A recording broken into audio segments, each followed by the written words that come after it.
அவர் உங்களை நேசிக்கிறார் என்பதை அறிந்திருக்கிறீங்களா? ஆண்டவர் உங்களை என்ன செய்கிறார்? நேசிக்கிறார்.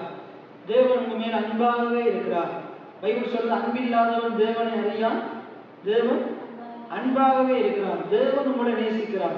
அதனாலதான் யோவான் 3:16 சொல்லுது, தேவன் தம்முடைய ஒரே பேரான குமாரனை விசுவாசிக்கிறவன் எவனும், இயேசு கிறிஸ்துவை விசுவாசிக்கிறவன் எவனும் அவன் கெட்டு போகாமல், ஏன்னா இயேசுவையுமே விசுவாசமா இருக்கிறவன் கெட்டு போகாமல் நித்திய ஜீவன் அடையும்படிக்கு தான் இயேசுவை கொடுத்தார்.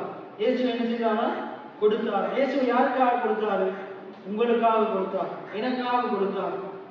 அப்ப கெட்டு போகாமல் நித்திய ஜீவன் அடையும்படிக்கு அவரை தந்தருளி இவ்வளவா உலகத்தில் என்ன செய்தாரு?